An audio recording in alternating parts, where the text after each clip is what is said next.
them, it would sink, it would snag and tear it. So it wasn't just no little cute little whip and no, we talking about digging and they were pulling and yanking. And many people, many victims did not survive the scourging because they would go into such a shock over the beating. Shows you how tough he was for us. Yeah. So how can we not bear some of the things we think we're going through? And not tough it out and not hang in there until it gets better? Because what I talked about the other week, the thing that we have certain for us is the faith in God and the hope to where he is moving our lives. And so here he is looking at this.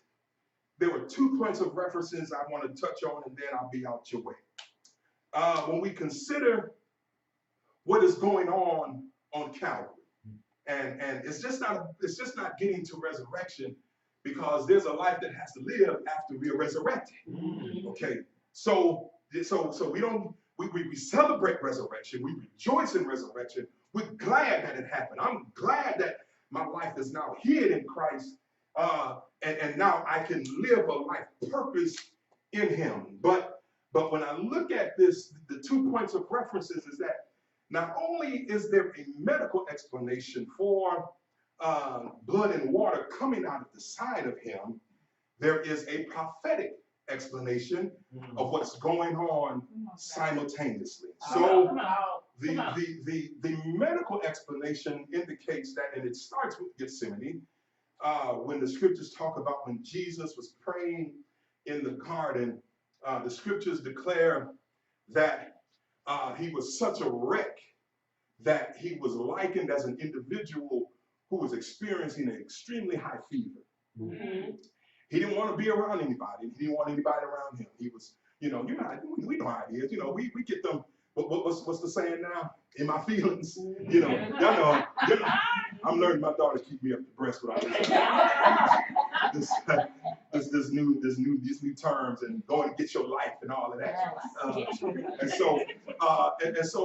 so here he is. He's in Gethsemane, and the scripture says that he's such in a place where he is so depressed and down because of what he has to do, to the point to where that when he begins to pray, the scripture says that the sweat was exiting or extracting from his brow like drops of blood.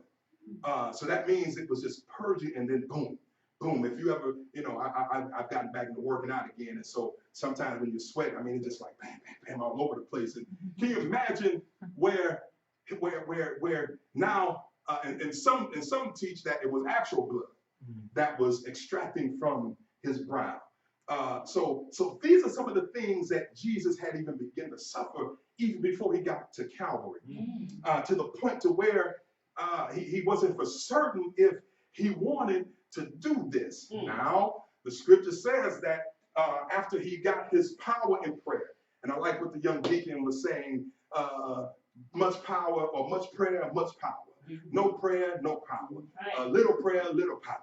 So there's truth within that. That once you come out of the prayer closet, you got power and authority to go on and do what it is that you need to do. And so he gets up from there and he looks at his disciples and says, y'all couldn't even hang with me 1 hour. And then he goes back a third time. So he was debating this thing, whether or not he really wanted to do it, because okay, if you sold with it, I don't have to keep bargaining with God. Do I want to do this?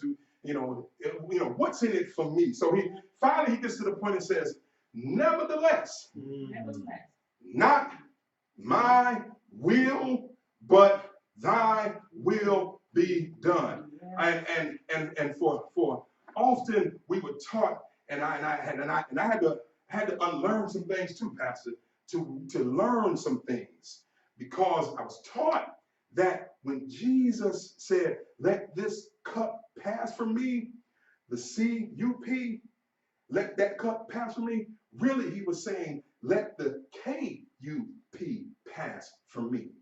Why K-U-P?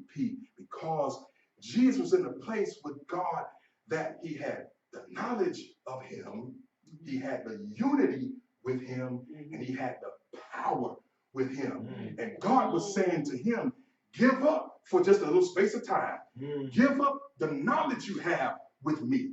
Give up the unity you have with me, and give up the power you have with me. Just for a little space. I give it back. Matter of fact, I give you more of it once you get up. So now, we can agree with that, because you and I both know that when we go through some things, we become unsure with God, don't we not? We be like, wait a minute, I don't know about that. And I went, Lord, now wait a minute. Now, you told me to do that, and I did it. And who remembers Jeremiah? Jeremiah said, thou hast deceived me, for you are mightier than I, and I was deceived. I went and I did what you told me to do. Then here I am, going around getting smacked by passion, and then I get thrown in a prison that have dung and urine thrown over my life. Is that what I'm supposed to end up in? And you told me, you called me a prophet to the nations. How many times we go rejoicing over that? God called me. God called. When I was weeping and crying, God called me. I'm so glad. But I didn't have no idea what was on the horizon. After I did, I said, you know what? You can have it back. That's part of that knowledge of God. You follow me? Then the unity of God and the power of God. He said, just give it up for a little space. And so now Jesus agrees to those terms. And then he goes on. He says, okay, now I get it. I think I can bear it now. And he says, nevertheless, not my will, but thy will be done. And so it started there in Gethsemane. So Jesus begins, by the time he goes through the scourging and the beating, I'm told medically he goes through what is called a hypovolemic shock, where his body, there's convulsing and things starts to shut down organs and kidneys because of the pain and the beating. Because what happens in that, it is a condition in which severe blood and fluid loss makes the heart unable to pump enough blood to the body. That's why he was bleeding so out, because the heart would start to pump more. And anytime a person who has, when their heart has to beat harder and longer, because it is a muscle, some people deal with enlarged hearts, and so it says that he suffered this because his body was going through this hypovolemic shock, and the results of the hypovolemic shock is the heart would race to pump the blood that was not even there. Lord have mercy. The victim oftentimes would collapse or faint due to low blood pressure. So that kind of explains when he was carrying, it was just a portion of the cross. It was the top part. It was the log part, which weighed about 100 pounds. And the scripture says that while he was carrying it, he stumbles and falls. And Simon, the Cyrene, came and picked up to help him bury his cross. The kidneys will begin to shut down, and the person inevitably will begin to experience extreme thirst. That's why the scripture says when he was on the cross, the first time he denied the vinegar and the gall. He didn't even take it. He moved his mouth because he was trying to embrace all of the pain and the guilt of sin for our sakes. Lord God. Hallelujah. I'm glad he did that. That's why the scriptures talk about later on when Paul picks it up and he talks